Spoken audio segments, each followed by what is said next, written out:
ಕಳೆದ 10 ದಿವಸಗಳ ಕಾಲ ತಾವುಗಳೇನು ಶ್ರೀ ದುರ್ಗಾಯೈ ನಮಃ ಅನ್ನುವಂತಹ ಜಪವನ್ನ ಮಾಡಿದ್ದೀರಿ, 1080 ಜಪವನ್ನ ಮಾಡಿದ್ದೀರಿ. ಆ ಜಪದ ಪೂರ್ಣಾನುಗ್ರಹ ನಿಮಗೆಲ್ಲರಿಗೂ ಕೂಡ ತಾಯಿ ನಿರಂತರವಾಗಿ ಖಂಡಿತವಾಗಿಯೂ ಕೂಡ ಕೊಡ್ತಾಳೆ ಅನ್ನುವಂಥದ್ರಲ್ಲಿ ಎರಡು ಮಾತಂತೂ ಇಲ್ಲವೇ ಇಲ್ಲ. ಯಾಕೆ ಅಂದ್ರೆ ಭಗವತಿ ವಾಕ್ಯ ಅಂತ ಕರೀತಾರೆ ದುರ್ಗಾ ಸಪ್ತಶತಿಯಲ್ಲಿ. ಆ ದುರ್ಗಾ ಸಪ್ತಶತಿಯ ಭಗವತಿ ವಾಕ್ಯದಲ್ಲಿ ತಾಯಿಯೇ ಹೇಳುವಂತಹ ಮಾತು, ಜಗತ್ತಿನಲ್ಲಿ ನನಗಿಂತ ಶಕ್ತಿಯಲ್ಲಿ ಮೀರಿದಂತಹ ಶಕ್ತಿಶಾಲಿಗಳು ಬೇರೆ ಯಾರಿದ್ದಾರೆ? ಹಾಗಾಗಿ ದುಃಖ ಬಂದಾಗ, ನೋವು ಬಂದಾಗ ನನ್ನನ್ನ ತಾವುಗಳು ನೆನಪಿಸಿದ್ರೆ ಸಾಕು, ಆ ದುಃಖವನ್ನ ನೋವನ್ನ ನಾನು ದೂರ ಮಾಡ್ತೇನೆ ಅಂತ ತಾಯಿ ಏನು ಭಗವತಿ ವಾಕ್ಯದಲ್ಲಿ ಉಲ್ಲೇಖ ಮಾಡಿದ್ದಾಳೆ, ನಮಗೆ ಅಭಯವನ್ನ ಕೊಟ್ಟಿದ್ದಾಳೆ. ಅಂತಹ ತಾಯಿಯ ಕ್ಷೇತ್ರದಲ್ಲಿ ಬಂದು ನಾವಿವತ್ತು ವಿಶೇಷವಾಗಿರುವಂತಹ ಜಪಯಜ್ಞವನ್ನ ಪೂರ್ಣಗೊಳಿಸಿದ್ದೇವೆ. ಭಗವಂತನನ್ನ ಅಸರಣ್ಣರಾದನ್ನ ಉಲ್ಲೇಖ ಮಾಡಿದ್ರು. ಇವತ್ತಿಗೆ ಜಪದ ಪೂರ್ಣಾಹುತಿ ಆಯಿತು, ನಾಳೆಯಿಂದ ಏನು ಅಂತ. ಇಷ್ಟು ಹೊತ್ತು ತಾವುಗಳೆಲ್ಲ ಕೂಡ ನಿಮ್ಮ ಮನೆಗಳಲ್ಲಿ ಜಪವನ್ನ ಮಾಡಿದ್ದೀರಿ. ನಾಳೆಯಿಂದ ಅಸರಣ್ಣರ ಮಾತಿಗೆ ಧ್ವನಿಗೂಡಿಸಿ ನಾನು ಹೇಳ್ತಾ ಇದ್ದೇನೆ, ನಾಳೆಯಿಂದ ನೀವು ದಿವಸ ಪೂರ್ತಿ ಜಪ ಮಾಡಬೇಕು ಅಂತ ಇಲ್ಲ, 2 ಹೊತ್ತು ಜಪ ಮಾಡಿದ್ರೆ ಸಾಕು. ದಿವಸ ಪೂರ್ತಿ ಜಪ ಮಾಡಬೇಕು ಅಂತಿಲ್ಲ, ಬರೀ 2 ಹೊತ್ತು ಜಪ ಮಾಡಿದ್ರೆ ಸಾಕು. ಆ 2 ಹೊತ್ತು ಯಾವುದು ಅಂತಂದ್ರೆ ಬೆಳಗ್ಗಿನಿಂದ ರಾತ್ರಿಯವರೆಗೆ ಮತ್ತು ರಾತ್ರಿಯಿಂದ ಮರು ದಿವಸ ಬೆಳಗ್ಗಿನವರೆಗೆ. ಈ 2 ಹೊತ್ತು ಮಾತ್ರ ನಾವು ದೇವರ ಜಪವನ್ನ ಮಾಡಿದ್ರೆ ಸಾಕಂತೆ. ಜಾಸ್ತಿ ಹೊತ್ತು ದಯವಿಟ್ಟು ಮಾಡಬೇಡಿ ಸ್ಟೂಡೆಂಟ್ಸ್. 2 ಹೊತ್ತು ಜಪ ಮಾಡಿದ್ರೆ ಸಾಕು. ಯಾವಾಗೆಲ್ಲ ಬೆಳಗ್ಗಿನಿಂದ ರಾತ್ರಿಯವರೆಗೆ ಮತ್ತು ರಾತ್ರಿಯಿಂದ ಬೆಳಗ್ಗಿನವರೆಗೆ ಅನ್ನುವ 2 ಹೊತ್ತು ಮಾತ್ರ ನಾವು ಜಪ ಮಾಡಿದ್ರೆ ಸಾಕಂತೆ. ಭಗವಂತ ಅನುಗ್ರಹ ಮಾಡ್ತಾನೆ. ಹಾಗಿದ್ರೆ ಭಗವಂತನನ್ನ ಒಲಿಸ್ಕೊಳ್ಳೋದು ಹೇಗೆ? ಅಲ್ಲ ಸರ್, ನಾವು ಬೆಳಗ್ಗಿಂದ ರಾತ್ರಿ ತನಕ ಜಪ ಮಾಡಿದ್ರೆ ನನ್ನ BCom ರ್ಯಾಂಕ್ ಯಾವಾಗ, BCA ರ್ಯಾಂಕ್ ಯಾವಾಗ, ನೀಟ್ ರ್ಯಾಂಕ್ ಯಾವಾಗ, JEE ಅಡ್ವಾನ್ಸ್ ಅಲ್ಲಿ ನಾನು ಪಾಸ್ ಆಗಿ IIT ಹೋಗೋದು ಯಾವಾಗ ಅನ್ನುವಂತಹ ಪ್ರಶ್ನೆಗಳು ನಿಮ್ಮಲ್ಲಿ ಇರುತ್ತವೆ. ಭಗವಂತನ ಪೂಜೆ ಮತ್ತು ಆರಾಧನೆ ಅಂತಂದ್ರೆ ನಾವು ಮಾಡುವಂತಹ ಪ್ರತಿಯೊಂದು ಕೆಲಸದಲ್ಲಿಯೂ ಭಗವಂತನನ್ನ ಕಾಣುವಂಥದ್ದು. ಅದೇ ಭಗವಂತನ ನಿಜವಾಗಿರುವಂತಹ ಪೂಜೆ. ಶ್ರೀಮದ್ ಭಗವದ್ಗೀತೆಯಲ್ಲಿ ಶ್ರೀಕೃಷ್ಣ ಪರಮಾತ್ಮ ಉಲ್ಲೇಖ ಮಾಡ್ತಾನೆ, ನಮ್ಗೆಲ್ಲರಿಗೂ ಕೂಡ ಕಟೀಲ ತಾಯಿ ಇಷ್ಟ. ನಮ್ಗೆಲ್ಲರಿಗೂ ಕೂಡ ಕಟೀಲ ತಾಯಿ ಇಷ್ಟ. ಕಟೀಲ ತಾಯಿ ಅಂತಂದ್ರೆ ಆಕೆಗೆ ಹೂವಿನ ಪೂಜೆಯನ್ನ ಕೊಡದೇ ಇದ್ರೆ ಮನಸ್ಸಿಗೆ ಸಮಾಧಾನ ಇಲ್ಲ. ಕಟೀಲಿನಿಂದ ತೀರ್ಥವನ್ನ ಮನೆಗೆ ತಗೊಂಡೋಗದೇ ಇದ್ರೆ ಸಮಾಧಾನ ಇಲ್ಲ. ಕಟೀಲಿನ ಪ್ರಸಾದವನ್ನ ಮನೆಗೆ ತಗೊಂಡೋಗಿ ಅಕ್ಕಪಕ್ಕದ ಮನೆಯವರಿಗೆ ಹಂಚದೇ ಇದ್ರೆ ಸಮಾಧಾನ ಇಲ್ಲ. ನಮಗೆ ಕಟೀಲ ತಾಯಿ ಅಂತಂದ್ರೆ ತುಂಬಾ ಇಷ್ಟ. ಆದ್ರೆ ಕಟೀಲ ತಾಯಿಗೆ ನಾವಿಷ್ಟ ಆಗ್ಬೇಕಲ್ಲ. ನಮಗೆ ಕಟೀಲ್ ತಾಯಿ ಇಷ್ಟ, ಆದ್ರೆ ಕಟೀಲಿನ ತಾಯಿಗೆ ದುರ್ಗಾ ಪರಮೇಶ್ವರಿಗೆ ನಾವಿಷ್ಟ ಆಗ್ಬೇಕು ಅಂತಂದ್ರೆ ಕೆಲವೊಂದಷ್ಟೇ ಕೆಲಸಗಳನ್ನ ಮಾಡಬೇಕಂತೆ. ಗೀತೆಯಲ್ಲಿ ಗೀತಾಚಾರ್ಯ ಶ್ರೀಕೃಷ್ಣ ಪರಮಾತ್ಮ ಉಲ್ಲೇಖ ಮಾಡುವಂತದ್ದು, ಭಗವಂತನಿಗೆ ಭಕ್ತ ಯಾವಾಗ ಇಷ್ಟ ಆಗೋದು? ಭಕ್ತನಿಗೆ ಭಗವಂತ ಇಷ್ಟ ಎಲ್ಲ ಕಾಲಕ್ಕೂ. ಆದ್ರೆ ಭಗವಂತನಿಗೆ ಭಕ್ತ ಯಾವಾಗ ಇಷ್ಟ ಆಗೋದು ಅಂತಂದ್ರೆ ಅದ್ವೇಷ್ಟ ಸರ್ವಭೂತಾನಾಂ ಮೈತ್ರ ಕರುಣ ಏವಚ ನಿರ್ಮಮೋ ನಿರಹಂಕಾರ ಅನ್ನುವಂಥ ಮಾತನ್ನ ಭಗವಂತ ಉಲ್ಲೇಖ ಮಾಡ್ತಾನೆ. ನಮಗೆ ತಾಯಿ ಹೇಗೆ ಇಷ್ಟವೋ ತಾಯಿ ದುರ್ಗಾ ಪರಮೇಶ್ವರಿಗೆ ನಾವಿಷ್ಟ ಆಗಬೇಕು ಅಂತಂದ್ರೆ ಜಗತ್ತಿನ ಯಾರನ್ನೂ ದ್ವೇಷಿಸಬಾರದು, ಜಗತ್ತಿನಲ್ಲಿರುವಂತಹ ಎಲ್ಲರನ್ನೂ ಪ್ರೀತಿಯಿಂದ ಕಾಣಬೇಕು, ಪ್ರತಿಯೊಬ್ಬನಿಗೂ ಕರುಣೆಯನ್ನೇ ಕೊಡಬೇಕು ಮತ್ತು ಅಹಂಕಾರ ರಾಹಿತ್ಯ, ಯಾವುದೇ ಕಾರಣಕ್ಕೂ ನಾನು ಅನ್ನುವಂತಹ ಭಾವನೆಗಳಲ್ಲಿ ಇಲ್ಲವೋ ಅಲ್ಲಿ ಸ್ವಯಂ ಭಗವಂತನೇ ನೆಲೆಸ್ತಾನೆ ಅನ್ನುವಂತಹ ದೇವರ ಮಾತುಗಳಿಗೆ ಸಾಕ್ಷಿಯಾಗಿ ಇವತ್ತಿನ ದಿವಸ ನಾವೇನಿಲ್ಲಿ ವಿಶೇಷವಾಗಿರುವಂತಹ ಕಾರ್ಯಕ್ರಮದಲ್ಲಿ ಆಸೀನರಾಗಿದ್ದೇವೆ. ಈ ಕಾರ್ಯಕ್ರಮ 2ನೇ ಕಾರಣಕ್ಕೂ ಕೂಡ ತುಂಬಾ ವಿಶೇಷ. ಆ 2ನೇ ಕಾರಣ ಯಾವುದು ಅಂತಂದ್ರೆ ವಂದೇ ಮಾತರಂಗೆ 150 ವರ್ಷಗಳು ಪೂರ್ಣವಾಗುವಂತಹ ಸಂದರ್ಭ ಇದು. ವಂದೇ ಮಾತರಂ ಇದು ಸಾಮಾನ್ಯ ಸಾಂಗ್ ಅಲ್ಲ. ಯಾವ್ಯಾವ್ದು ಹೊಸ ಹೊಸ ಸಿನಿಮಾಗಳೆಲ್ಲ ಬಂದಾಗ ನಮ್ಮ ಮಕ್ಕಳು ಹೆಜ್ಜೆ ಹಾಕ್ತಾರಲ್ಲ, ಆ ಸಾಂಗ್ ಅಲ್ಲ. ವಂದೇ ಮಾತರಂ ಅನ್ನುವಂಥದ್ದು ಪಂಚಾಕ್ಷರಿ ಮಂತ್ರ.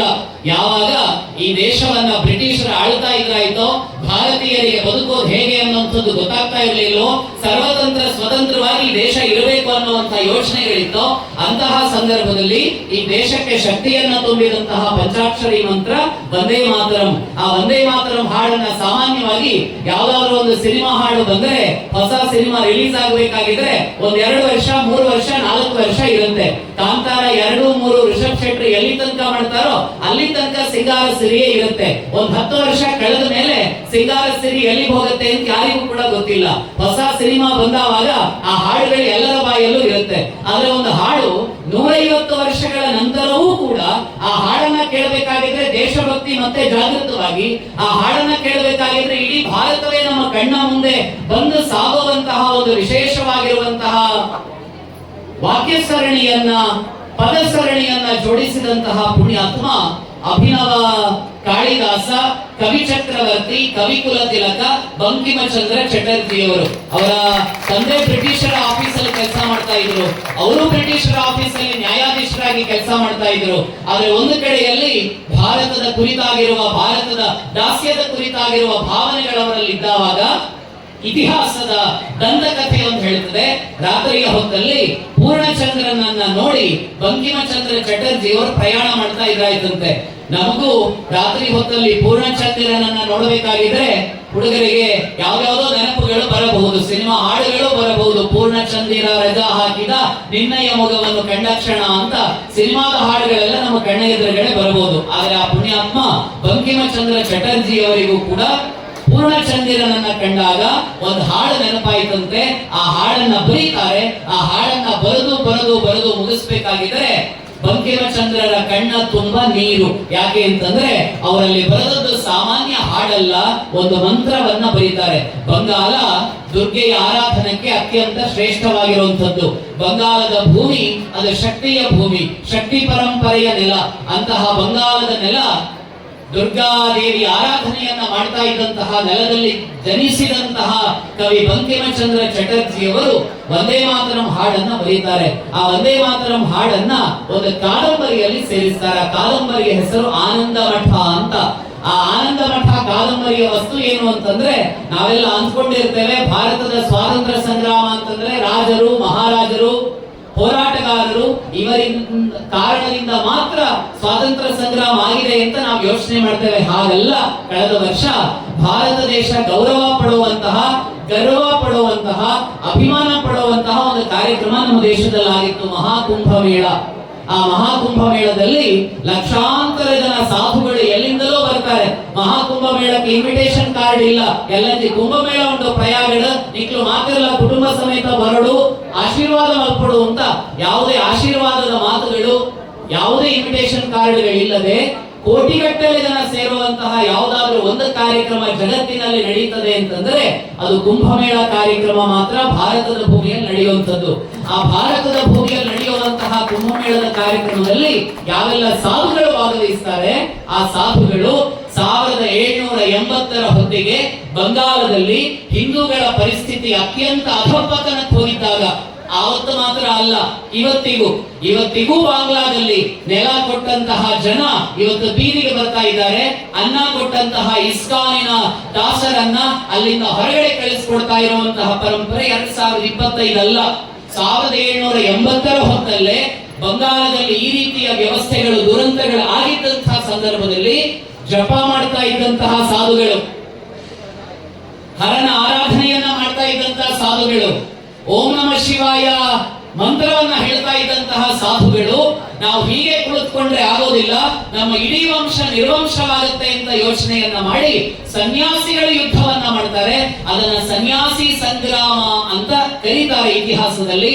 ಆ ಸನ್ಯಾಸಿ ಸಂಗ್ರಾಮದಲ್ಲಿ ಭಾಗವಹಿಸಿದವರ ಕಥೆ ಆನಂದ ಮಠ. ಆ ಆನಂದ ಮಠ ಕಾದಂಬರಿಯಲ್ಲಿ ವಂದೇ ಮಾತರಂ ಹಾಡನ್ನ ಕವಿ ಬಂಕಿಮಚಂದ್ರ ಚಟರ್ಜಿ ಅವರು ಜೋಡಿಸ್ತಾರೆ. ಎಂಥ ಅದ್ಭುತವಾಗಿರುವ ಹಾಡುವುದು ಅಂತಂದ್ರೆ, ಪ್ರತಿಯೊಂದು ದೇವಸ್ಥಾನದ ಪ್ರತಿಮೆಗಳಲ್ಲಿ ಇರುವಂತಹ ರೂಪ ಅದು ಭಾರತ ಮಾತೆ ಅಂತ ಹೇಳ್ತಾರೆ. ಪ್ರತಿಮಾ ಗಡಿ ಮಂದಿರೇ ಮಂದಿರೇ, ಕಟೀಲಿನ ದುರ್ಗಾ ಪರಮೇಶ್ವರಿಯ ಸನ್ನಿಧಾನದಲ್ಲಿರುವಂತಹ ದುರ್ಗಾ ಪರಮೇಶ್ವರಿ ಅದು ತಾಯಿ ಭಾರತ ಮಾತೆ. ಕೊಲ್ಲೂರು ಮೂಕಾಂಬಿಕೆ ತಾಯಿ ಭಾರತ ಮಾತೆ. ಶೃಂಗೇರಿ ಶಾರದಾಂಬೆ ತಾಯಿ ಭಾರತ ಮಾತೆ. ತಿರುಪತಿ ತಿಮ್ಮಪ್ಪ ತಾಯಿ ಭಾರತ ಮಾತೆ. ಯಾವೆಲ್ಲ ದೇಶಗಳಲ್ಲಿ ಪ್ರತಿಮೆಗಳಿದೆಯೋ, ದೇವಸ್ಥಾನಗಳಿದೆಯೋ, ಆ ಎಲ್ಲ ದೇವಸ್ಥಾನಗಳ ಒಳಗಡೆ ಇರುವಂತಹ ಪ್ರತಿಮೆಯ ಒಳಗಡೆ ಇರುವ ಒಂದು ರೂಪ ಅದು ಭಾರತ ಮಾತೆ ಅನ್ನುವಂತಹ ಚಿಂತನೆಯೊಂದಿಗೆ ಭಾರತ ಮಾತೆಯನ್ನ 3 ರೂಪಗಳಲ್ಲಿ ಕಾಣ್ತಾರೆ. ಆವಾಗ ಉಲ್ಲೇಖ ಮಾಡಿದ್ರು ಸಪ್ತಶತಿಯ ಒಂದು ಶ್ಲೋಕವನ್ನ. ಸಪ್ತಶತಿಯ ಅಧ್ಯಾಯಗಳಲ್ಲಿ 13 ಅಧ್ಯಾಯಗಳಲ್ಲಿ ಭಗವತಿಯನ್ನ 3 ರೂಪಗಳಲ್ಲಿ ಕಾಣ್ತಾರೆ. ಮಹಾಲಕ್ಷ್ಮಿ, ಮಹಾಸರಸ್ವತಿ ಮತ್ತು ಮಹಾಕಾಳಿಯಾಗಿ 3 ರೂಪಗಳಲ್ಲಿ ಕಾಣ್ತಾರೆ. ದುರ್ಗಾ ಸಪ್ತಶತಿಯನ್ನ ಓದಿ ಕೇಳಿ ಅಭ್ಯಾಸವಿದ್ದ ಬಂಕಿಮಚಂದ್ರರು ಭಾರತ ಮಾತೆಯನ್ನ ಕರೀತಾರೆ, ನೀನು ಲಕ್ಷ್ಮಿ, ನೀನು ಸರಸ್ವತಿ, ನೀನು ದುರ್ಗೆ. ಯಾವಾಗ ಎಲ್ಲ ದೇಶದಲ್ಲಿ ಅಜ್ಞಾನದ ಅಂಧಕಾರ ಕಾಡುತ್ತದೆಯೋ ಆಗ ಭಗವತಿ ಸರಸ್ವತಿಯಾಗಿ ಜ್ಞಾನವನ್ನ ಕೊಡುತ್ತಾಳೆ. ಹಾಗಾಗಿ ಭಾರತ ಮಾತೆ ಸರಸ್ವತಿ. ಯಾವಾಗೆಲ್ಲ ಭಾರತದಲ್ಲಿ ಬಡತನ ಬರುತ್ತದೆಯೋ, ಯಾವಾಗೆಲ್ಲ ಭಾರತಕ್ಕೆ ತೊಂದರೆಯಾಗುತ್ತದೆಯೋ, ಆವಾಗ ಆ ತೊಂದರೆಯನ್ನ ದೂರ ಮಾಡುವುದಕ್ಕೆ ಅಷ್ಟೈಶ್ವರ್ಯಗಳನ್ನ ತಾಯಿ ಭಾರತ ಮಾತೆ ಕೊಡುತ್ತಾಳೆ. ಹಾಗಾಗಿ ಭಾರತ ಮಾತೆ ಮಹಾಲಕ್ಷ್ಮಿ. ಯಾವಾಗೆಲ್ಲ ಭಾರತದ ಮೇಲೆ ದಾಳಿಗಳು, ಆಕ್ರಮಣಗಳು ನಡೆಯುತ್ತೋ, ಆವಾಗ ಈ ಮಾದರಿಯ ಸಿಂಹ ಸಿಂಹಿಣಿಯರೆಲ್ಲ ಭಾರತಕ್ಕೋಸ್ಕರ ಹೋರಾಡುವುದರಿಂದ, ಆಕೆಯ ನಾಯಕತ್ವದಲ್ಲಿ ಭಾರತಕ್ಕೆ ಗೆಲುವನ್ನ ತಂದು ಕೊಡೋದ್ರಿಂದ ಭಾರತ ಮಾತೆ ಸಾಕ್ಷಾತ್ ಮಹಾದುರ್ಗೆ, ಮಹಾಕಾಳಿ. ಹಾಗಾಗಿ ಮಹಾಕಾಳಿ, ಮಹಾಲಕ್ಷ್ಮಿ, ಮಹಾಸರಸ್ವತಿಯಾಗಿ ಭಗವತಿಯನ್ನ ನಾವು ಹೇಗೆ ಆರಾಧನೆ ಮಾಡ್ತೇವೋ ಅದೇ ಮಾದರಿಯಲ್ಲೇ ಭಾರತವನ್ನು ಆರಾಧನೆ ಮಾಡುವಂತಹ ಒಂದು ವಿಶಿಷ್ಟವಾಗಿರುವಂತಹ ಕಾರ್ಯವನ್ನ ಇವತ್ತು ಕಟೀಲಿನಲ್ಲಿ ರಾಮಕೃಷ್ಣ ಮಿಷನ್ನಿನ ಸಹಯೋಗದೊಂದಿಗೆ, ದೇವಳದ ಮೊಕ್ತೇಶ್ವರರ ಸಹಕಾರದೊಂದಿಗೆ, ವಿಶೇಷವಾಗಿ ಶ್ರೀ ಹರಿನಾರಾಯಣ ದಾಸ ಆಸ್ರಣ್ಣರ ಮಾರ್ಗದರ್ಶನದೊಂದಿಗೆ ಮತ್ತು ನೇತೃತ್ವದಲ್ಲಿ ಯಾವ ಕಾರ್ಯಕ್ರಮ ಇವತ್ತಿಲ್ಲಿ ನಡೀತಾ ಇದೆ, ಈ ಕಾರ್ಯಕ್ರಮದಲ್ಲಿ ನಾವೇನು ಸಹಭಾಗಿಗಳಾಗಿದ್ದೇವೆ, ನಮ್ಮೆಲ್ಲರ ಪಾಪಗಳು ಇವತ್ತು ದೂರವಾದಂತೆ. ಗೊತ್ತಿದ್ದೋ ಗೊತ್ತಿಲ್ಲದೆಯೋ ಬೇರೆ ಬೇರೆ ತಪ್ಪು ಕಾರ್ಯಗಳನ್ನ ಜೀವನದಲ್ಲಿ ಮಾಡಿದರೆ ಆ ಎಲ್ಲ ಪಾಪಗಳು ಕೂಡ ಇವತ್ತು ದೂರವಾದಂತೆ. ಯಾಕೆ ಅಂತಂದ್ರೆ ಅಸ್ರಣ್ಣರು ತಮ್ಮ ಮಾತನ್ನ ಆರಂಭ ಮಾಡಿದ್ದೆ, ದುರ್ಗೆ ಸ್ಮೃತಾ ಹರಸಿ ಭೀತಿಂ ಅಶೇಷ ಜಂತೋಹೋ. ದುರ್ಗಾ ಅಂತ ಹೇಳಿಬಿಟ್ರೆ ಸಾಕಂತೆ. ಒಂದು ಬಾರಿ ದುರ್ಗಾ ಅಂತ ಹೇಳಿಬಿಟ್ರೆ ನಮ್ಮೆಲ್ಲ ಪಾಪಗಳನ್ನ ದೂರ ಮಾಡ್ತಾಳೆ, ನಮ್ಗೆಲ್ಲ ದುಃಖಗಳನ್ನ ದೂರ ಮಾಡ್ತಾಳೆ, ನಮ್ಗೆಲ್ಲ ನೋವುಗಳನ್ನ ದೂರ ಮಾಡ್ತಾಳೆ, ನಮ್ಗೆಲ್ಲ ಆದಿ ವ್ಯಾಧಿಗಳನ್ನ ದೂರ ಮಾಡುವಂತಹ ಮಹಾತಾಯಿ ಆಕೆ. ನಾನು ವಿಶೇಷವಾಗಿ ಮಕ್ಕಳಲ್ಲಿ ಮತ್ತು ಯಾರು ಕಾರ್ಯಕ್ರಮವನ್ನ ವೀಕ್ಷಣೆ ಮಾಡ್ತಾ ಇದ್ದಾರೆ ಅವರೆಲ್ಲ ಒಂದು ಪ್ರಾರ್ಥನೆಯನ್ನ ಮಾಡಿಕೊಳ್ಳುವಂಥದ್ದು, ಶ್ರೀ ದುರ್ಗಾಯೈ ನಮಃ ಜಪಯಜ್ಞ ಇವತ್ತಿಗೆ ಪೂರ್ಣವಾಯಿತು. ದಯವಿಟ್ಟು ತಮಗೆ ಅವಕಾಶಗಳು ಸಿಕ್ಕಿದ್ರೆ ಈ ಜಪಯಜ್ಞವನ್ನ ಮುಂದುವರಿಸಿ, ಅದರ ಜೊತೆಗೆ ಪ್ರತಿ ದಿವಸವೂ ಕೂಡ ದುರ್ಗಾ ಸಪ್ತಶ್ಲೋಕಿಯನ್ನ ಹೇಳುವಂತಹ ಅಭ್ಯಾಸವನ್ನ ಮಾಡಿ. ಇದಕ್ಕೊಂದು 2 ರಿಂದ 2.5 ನಿಮಿಷ ಸಮಯ ನೀವು ಕೊಟ್ರೆ ಸಾಕು. ದುರ್ಗಾ ಜಪ ಮುಗಿದಿದೆ, ಆದ್ರೆ ಇದು ಸಮಾರೋಪ ಅಲ್ಲ, ಇದು ಒಳ್ಳೆಯ ತನದ ಕಡೆಗಿನ ನಮ್ಮ ನಡಿಗೆಯ ಆರಂಭ. ಇದು ಸಮಾರೋಪ ಅಲ್ಲ, ಒಳ್ಳೆಯತನದ ಕಡೆಗೆ ನಮ್ಮ ಹೆಜ್ಜೆಯ ಒಂದು ಆರಂಭವನ್ನ ಜನವರಿ 1, 2026ನೇ ತಾರೀಕಿಗೆ ಕಟೀಲಿನ ಕ್ಷೇತ್ರದಲ್ಲಿ ನಾವು ಮಾಡ್ತಾ ಇದ್ದೇವೆ. ಇವತ್ತಿಲ್ಲಿ ಭಾಗವಹಿಸಿದಂತಹ ಮಕ್ಕಳು ಮತ್ತು ವಿಶೇಷವಾಗಿ ಭಕ್ತ ಜನ ಯಾರಿದ್ದಾರೆ, ನಮ್ಮೆಲ್ಲರ ಎದುರುಗಡೆ ಇರುವಂತಹ ಒಂದು ಸಂಕಲ್ಪ, ನಾವು ಒಳ್ಳೆಯತನದ ಕಡೆಗೆ ನಡೆಯುವಂಥದ್ದು, ಒಳ್ಳೆಯತನದ ಕಡೆಗೆ ಹೆಜ್ಜೆ ಹಾಕುವಂಥದ್ದು. ಭಾರತ ಆ ದೃಷ್ಟಿಯ ಕಡೆಗೆ ಹೆಜ್ಜೆಯನ್ನ ಏನು ಹಾಕ್ತಾ ಇದೆ, ಅದಕ್ಕೆ ನಮ್ಮದು ಕೂಡ ನನ್ನದು ಒಂದು ಪಾಲು. ಅಧಿಕಸ್ಯ ಅಧಿಕಂ ಫಲಂ. ನೀವು ಏನನ್ನ ವಿಶೇಷವಾಗಿ ಮಾಡ್ತೀರೋ ಅದಕ್ಕೆ ಫಲ ಜಾಸ್ತಿಯೇ ಸಿಗೋದ್ರಿಂದ ದೇಶ ಬೇರೆ ಅಲ್ಲ, ದೇವ ಬೇರೆ ಅಲ್ಲ. ದೇವರು ಮತ್ತು ದೇಶವು, ದೇಹವು ಮೂರೂ ಒಂದೇ. ಒಂದು ದೇಹ, ಇನ್ನೊಂದು ದೇವ, ಎರಡನೆಯದ್ದು ದೇಶ. ಈ ಮೂರು ದೇಹಗಳು ಬೇರೆ ಬೇರೆ ಅಲ್ಲ, ಅವುಗಳೆಲ್ಲವೂ ಕೂಡ ಒಂದೇ. ದೇಹದಲ್ಲೇ ದೇವ, ದೇವದಲ್ಲೇ ದೇಶ. ಹಾಗಾಗಿ ದೇಶ ದೇವ ದೇಹಗಳ ಸಮೀಕರಣಕ್ಕೆ, ಅನುಸಂಧಾನಕ್ಕೆ ಇವತ್ತಿನ ಕಾರ್ಯಕ್ರಮ ನಮಗೆ ಪ್ರೇರಣೆಯನ್ನ ಕೊಟ್ಟಿದೆ. ಇನ್ನೂ ಒಂದು ವಿಶೇಷ ಏನು ಅಂತಂದ್ರೆ, ಜನವರಿ 1ನೇ ತಾರೀಕು ರಾಮಕೃಷ್ಣ ಪರಮಹಂಸರು ದಿವ್ಯಾನುಭೂತಿಯಿಂದ ಭಕ್ತ ಜನರನ್ನ ಅನುಗ್ರಹಿಸಿದಂತಹ ದಿವಸ ಇವತ್ತು ಕಲ್ಪತರು ದಿನ ಅಂತ ನಾವು ಆಚರಣೆ ಮಾಡ್ತೇವೆ. ಕಲ್ಪ ವೃಕ್ಷ ಕೇಳಿದ್ದನ್ನೆಲ್ಲ ಕೊಡುತ್ತದೆ. ನಮ್ಮ ಮನೆಯಲ್ಲಿ 2 ಗಿಡಗಳಿರಬೇಕು, ಒಂದು ತುಳಸಿ ಗಿಡ, ಒಂದು ಕಲ್ಪ ವೃಕ್ಷ. ತುಳಸಿ ಗಿಡ ಮತ್ತು ಕಲ್ಪವೃಕ್ಷ ಯಾಕಿರಬೇಕು ಅಂತಂದ್ರೆ, ಆ ಎರಡೂ ಕೂಡ ದಿವಸಿ ಮತ್ತು ಕಲ್ಪವೃಕ್ಷ ಕೇಳಿದ್ದನ್ನ ನಮಗೆ ಕೊಡುತ್ತದೆ ಅಂತೆ. ಅಂತಹ ಕಲ್ಪವೃಕ್ಷವಾಗಿ ಭಕ್ತ ಜನರನ್ನ ಸಲಹಿದಂತಹ ಮಹಾದಿವಸ ಜನವರಿ 1 ಕಲ್ಪತರು ದಿನ ಅಂತ ಆಚರಣೆ ಮಾಡ್ತೇವೆ. ಒಬ್ಬ ಗುರುವಿನ ಅನುಗ್ರಹ ಶಿಷ್ಯನ ಮೇಲಿದ್ದರೆ ಆ ಶಿಷ್ಯ ಏನಾಗಬಲ್ಲ ಅನ್ನುವಂಥದ್ದಕ್ಕೆ ಸ್ವಾಮಿ ವಿವೇಕಾನಂದರು ಉದಾಹರಣೆ. ಆ ಸ್ವಾಮಿ ವಿವೇಕಾನಂದರ ಶಿಷ್ಯ ಒಬ್ಬರಿದ್ದರು, ತೀರ್ಥರಾಮ ಗೋಸ್ವಾಮಿ ಅಂತ ಅವರ ಹೆಸರು. ಅವರು ಮ್ಯಾಥಮೆಟಿಕ್ಸ್ ಟೀಚರ್. ತರಗತಿಯಲ್ಲಿ ಪಾಠ ಮಾಡಿ ಮಾಡಿ ಮಾಡಿ ಮಾಡಿ ಸಾಕು ಅಂತ ಅನಿಸ್ತು, ಸನ್ಯಾಸ ದೀಕ್ಷೆ ತಗೋಬೇಕು ಅಂತ ಯೋಚನೆ ಮಾಡ್ತಾರೆ. ತೀರ್ಥರಾಮ ಗೋಸ್ವಾಮಿ ಅವರು ಸ್ವಾಮಿ ರಾಮತೀರ್ಥರಾಗಿ ಸನ್ಯಾಸವನ್ನ ಸ್ವೀಕಾರ ಮಾಡ್ತಾರೆ. ಅವರು ಯುರೋಪ್ನಾದ್ಯಂತ ಸುತ್ತಾಡಿದ್ರು. ಭಾರತದ ಶ್ರೇಷ್ಠವಾಗಿರುವ ಚಿಂತನೆಯನ್ನ ಜಗತ್ತಿನಾದ್ಯಂತ ಪ್ರಸಾರ ಮಾಡಿದಂತಹ ಸ್ವಾಮಿ ರಾಮತೀರ್ಥರ ಬಳಿಯಲ್ಲಿ ಯುರೋಪಿನಲ್ಲೂ ಈ ಪ್ರಶ್ನೆ ಕೇಳ್ತಾರೆ, ಭಾರತದಲ್ಲೂ ಈ ಪ್ರಶ್ನೆ ಕೇಳ್ತಾರೆ, ಭಾರತವೆಂದರೆ ಏನು? ನಮ್ಮ ನಿಮ್ಮ ದೃಷ್ಟಿಯ ಭಾರತ ಮುಂಬರುವ ವರ್ಲ್ಡ್ T20, ನಮ್ಮ ನಿಮ್ಮ ದೃಷ್ಟಿಯ ಭಾರತ ಬಿಗ್ ಬಾಸ್, ನಮ್ಮ ನಿಮ್ಮ ದೃಷ್ಟಿಯ ಭಾರತ ಯಾವುದೋ 4 ಕ್ರಿಕೆಟ್ ಸಿನಿಮಾದ ರಿಲೀಸ್ ಕಾರ್ಯಕ್ರಮಗಳು ನಮ್ಮ ನಿಮ್ಮ ದೃಷ್ಟಿಯ ಭಾರತ ಆಗಿದ್ದಿದ್ದರೆ ಆ ಭಾರತವನ್ನ ಬಿಟ್ಟು ಬಿಡೋಣ. ನಿನ್ನೆ ರಾತ್ರಿ ಬೆಂಗಳೂರಿನ MG ರೋಡಿನೆಲ್ಲ ಭಾರತ ಅಂದ್ರೆ ಏನು ಅಂತ ಕೇಳಿದ್ರೆ ನೀವು ಒಂದ್ಸರ್ತಿ ಇವತ್ತಿನ ಟಿವಿ ಚಾನೆಲ್ಗಳನ್ನ ನೋಡಿ. ಪೊಲೀಸರು ಎಬ್ಬಿಸ್ಕೊಂಡು ಹೋಗೋದಕ್ಕೆ ಬರಬೇಕಾಗಿದ್ರೆ ಪೊಲೀಸರಿಗೆ ಸೆಲ್ಯೂಟ್ ಹೊಡೆಯುವಂತಹ ಜನ ಯಾರು ಬರ್ತಾರೆ ಆ ಕಾರ್ಯಕ್ರಮದಲ್ಲಿ ಅಂತಂದ್ರೆ 14 ವರ್ಷ, 15 ವರ್ಷ, 16 ವರ್ಷ, 18 ವರ್ಷ, 20 ವರ್ಷದ ತರುಣರು. ರಂಜನ್ ಜಿ ಅವರು ಏನ್ ಹೇಳಿದ್ರು, ಸ್ವಾಮಿ ವಿವೇಕಾನಂದರು ಯಾರನ್ನ ಸಿಂಹ ಸಂತಾನ ಅಂತ ಕರೆದಿದ್ರು, ಆ ಸಿಂಹ ಸಂತಾನಗಳು ನಿನ್ನೆಯ ಅವಸ್ಥೆ ಬೆಂಗಳೂರಿನ ಬೀದಿಗಳಲ್ಲಿ MG ರೋಡ್ಗಳಲ್ಲಿ ಹೇಗಿತ್ತು ಅಂತ ನಮಗ್ ಗೊತ್ತು. ಇವತ್ತು ನಾವೆಲ್ಲ ಭಾಗ್ಯವಂತರು. ನಾವು ಕುಣಿದು ಕುಣಿದು ತೂರಾಡುವುದಕ್ಕೆ ಬಂದಿಲ್ಲ, ನಾವುಗಳೆಲ್ಲ ಭಗವಂತನನ್ನೇ ಅರೆದು ಕುಡಿದು ಮನಸ್ಸನ್ನ ಪರಿಶುದ್ಧಗೊಳಿಸುವುದಕ್ಕೋಸ್ಕರ ಇವತ್ತು ಇಲ್ಲಿಗೆ ಬಂದಿದ್ದೀವಲ್ಲ. ನಮಗಿಂತ ಭಾಗ್ಯವಂತರು ಈ ಜಗತ್ತಿನಲ್ಲಿ ಬೇರೆ ಯಾರು ಕೂಡ ಇಲ್ಲ. ಆ ಸ್ವಾಮಿ ರಾಮತೀರ್ಥರ ಬಳಿಯಲ್ಲಿ ಪ್ರಶ್ನೆ ಮಾಡಿ ಕೇಳ್ತಾರಂತೆ. ರಾಮತೀರ್ಥರ ಬಳಿ ಕೇಳಿದ ಪ್ರಶ್ನೆ ಇಷ್ಟೇ, ಸ್ವಾಮಿಗಳೇ ಭಾರತ ಅಂದ್ರೆ ಏನು? ಆ ಭಾರತ ಎಲ್ಲಿದೆ? ಭಾರತ ಹೇಗಿದೆ? ನಾವಾದ್ರೆ ನಮ್ಮ ಮೇಷ್ಟ್ರ ಹತ್ರ ಹೋಗಿ ಕೇಳ್ತೇವೆ, ಭಾರತ ಅಂದ್ರೆ ಎಲ್ಲಿದೆ, ಭಾರತ ಅಂದ್ರೆ ಹೇಗಿದೆ ಅಂತ. ಸಂತ ಸ್ವಾಮಿ ರಾಮತೀರ್ಥರು ರಾಮಕೃಷ್ಣ ಪರಮಹಂಸರ ಮೇರು ಶಿಷ್ಯ ಸ್ವಾಮಿ ವಿವೇಕಾನಂದರು, ಸ್ವಾಮಿ ವಿವೇಕಾನಂದರ ಭೀಮ ಶಿಷ್ಯ ಸ್ವಾಮಿ ರಾಮತೀರ್ಥರು ಭಾರತದ ಬಗ್ಗೆ ಉಲ್ಲೇಖ ಮಾಡುವಂತಹ ಮಾತುಗಳು, ಭಾರತ ಅಂದ್ರೆ ಎಲ್ಲೆಲ್ಲೋ ಇರುವಂತದ್ದಲ್ಲ, ಭಾರತ ನನ್ನ ಒಳಗಡೆಯೇ ಇದೆ. ನನ್ನ ಶಿರವೇ ಕಾಶ್ಮೀರ, ನನ್ನ ಎದೆಯೇ ಇಂದ್ರಪ್ರಸ್ಥ, ನನ್ನ ನಡುವೆ ಮಧ್ಯಪ್ರದೇಶ, ನನ್ನ ತೊಡೆಗಳೇ ಕರ್ನಾಟಕ ಮಹಾರಾಷ್ಟ್ರ, ನನ್ನ ಕಾಲುಗಳೇ ಕನ್ಯಾಕುಮಾರಿ. ನಾನು ನನ್ನ ಸೊಂಟಕ್ಕೆ ಕೈಗಳನ್ನ ಇಟ್ಟುಕೊಂಡರೆ ಒಂದು ತುದಿ ಅಸ್ಸಾಂ, ಇನ್ನೊಂದು ತುದಿ ಗುಜರಾತ್. ನಾನು ನಡೆದರೆ ಭಾರತವೇ ನಡೆದಂತೆ, ನಾನು ನುಡಿದರೆ ಭಾರತವೇ ನಡೆದಂತೆ. ನಾನೇ ಭಾರತ, ಭಾರತವೇ ನಾನು. ಇದೇ ವೇದಾಂತ, ಇದೇ ಭಗವದ್ಗೀತೆ, ಇದೇ ರಾಮಾಯಣ, ಇದೇ ಮಹಾಭಾರತ ಅಂತ ಯಾವ ಭಾರತದ ಬಗ್ಗೆ ಸ್ವಾಮಿ ರಾಮತೀರ್ಥರು ಉಲ್ಲೇಖವನ್ನ ಮಾಡಿದ್ದಾರೋ ಆ ಸ್ವಾಮಿ ರಾಮತೀರ್ಥರ ಉಲ್ಲೇಖಕ್ಕೆ ಪ್ರೇರಣೆಯಾಗಿ ನಿಂತಹ ಭಗವಾನ್ ಶ್ರೀ ರಾಮಕೃಷ್ಣ ಪರಮಹಂಸರು ಭಕ್ತರನ್ನ ಅನುಗ್ರಹಿಸಿದಂತಹ ಕಲ್ಪತರು ದಿವಸ. ಹಾಗಾಗಿ ದಾಸರು ಹೇಳ್ತಾರಲ್ಲ, ಇದು ಭಾಗ್ಯ, ಇದು ಭಾಗ್ಯ, ಇದು ಭಾಗ್ಯವಯ್ಯ.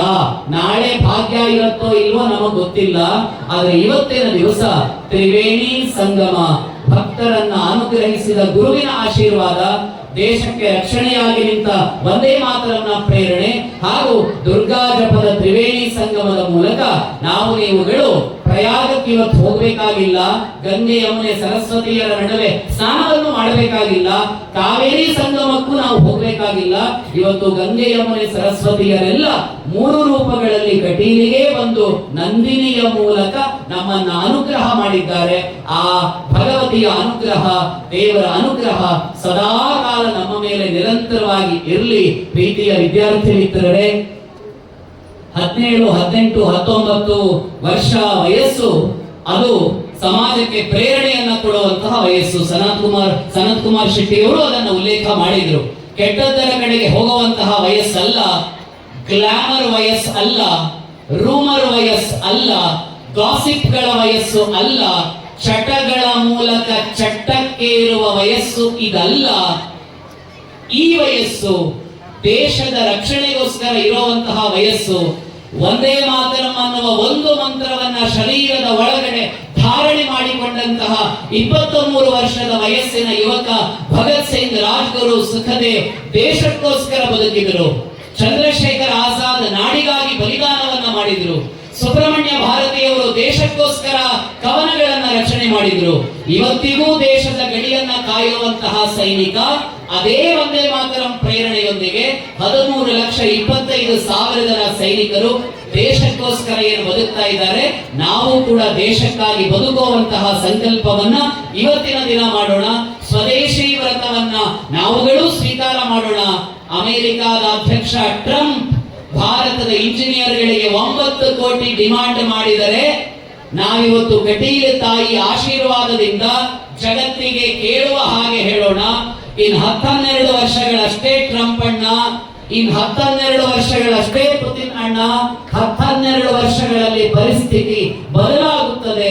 ಬದಲಾದ ಪರಿಸ್ಥಿತಿಯಲ್ಲಿ ಭಾರತೀಯ ಇಂಜಿನಿಯರ್ಗಳು ಅಮೆರಿಕಾದ ಕಂಪನಿಗಳಿಗೆ ತಮ್ಮ ರೆಸ್ಯೂಮೆಯನ್ನ ಕಳುಹಿಸಿಕೊಡುವುದಿಲ್ಲ, ಬದಲಾಗಿ ಭಾರತದ ಕಂಪನಿಗಳಿಗೆ ಅಮೆರಿಕಾದ ಇಂಜಿನಿಯರ್ಗಳ ಕೆಲಸ ಕೊಡಿ ಅಂತ ತಮ್ಮ ಪರಿಚಯ ಪತ್ರವನ್ನ ಕಳುಹಿಸಿಕೊಡುವಂತಹ ದಿವಸಗಳು ಅತ್ಯಂತ ಸಮೀಪದಲ್ಲಿದೆ. ಬದಲಾಗುತ್ತಿರುವ ಭಾರತಕ್ಕೆ ನಾವು ಕೆಲವೊಂದಷ್ಟು ಹೆಜ್ಜೆಗಳನ್ನ ಮುಂದೆ ಹಾಕೋಣ. ಇಲ್ಲಿಂದ ಕಾಶ್ಮೀರದವರೆಗಿನ ಯಾತ್ರೆ ಒಂದೊಂದೇ ಹೆಜ್ಜೆಯನ್ನ ಸೇರಿದಾಗ ಆಗುವಂಥದ್ದು. ಆ ಮಾದರಿಯ ಹೆಜ್ಜೆಯನ್ನ ನಾವುಗಳು ಹಾಕ್ತಾ ಭವ್ಯವಾಗಿರುವ, ಸದೃಢವಾಗಿರುವ, ಶ್ರೇಷ್ಠವಾಗಿರುವ, ಆಚಂದ್ರಾರ್ಕ ಬೆಳಗುವಂತಹ ಭಾರತದ ನಿರ್ಮಿತಿಗೆ ಕಟೀಲು ತಾಯಿಯ ಆಶೀರ್ವಾದವನ್ನ ಪಡೆದುಕೊಳ್ಳೋಣ. ನಿಮ್ಮ ಮನೆಗಳಿಗೆ ಹೋಗಿ ನಿಮ್ಮ ಮನೆಯಲ್ಲಿರುವಂತಹ ಅಷ್ಟೂ ಜನ ತಂದೆ, ತಾಯಿ, ಗುರುಗಳು, ಹಿರಿಯರು, ಅಣ್ಣ, ತಮ್ಮ, ಅಕ್ಕ, ತಂಗಿ ಯಾರಿದ್ದಾರೋ ಅವರಿಗೆಲ್ಲರಿಗೂ ಅಸಣ್ಣರ ಆಶೀರ್ವಾದವನ್ನು, ಮಾರ್ಗದರ್ಶನವನ್ನು, ಸ್ವಾಮೀಜಿಯವರ ಸಂಕಲ್ಪವನ್ನು ದಯವಿಟ್ಟು ತಿಳಿಸುವುದರ ಮೂಲಕ ನಾವು ಬದಲಾಗೋಣ.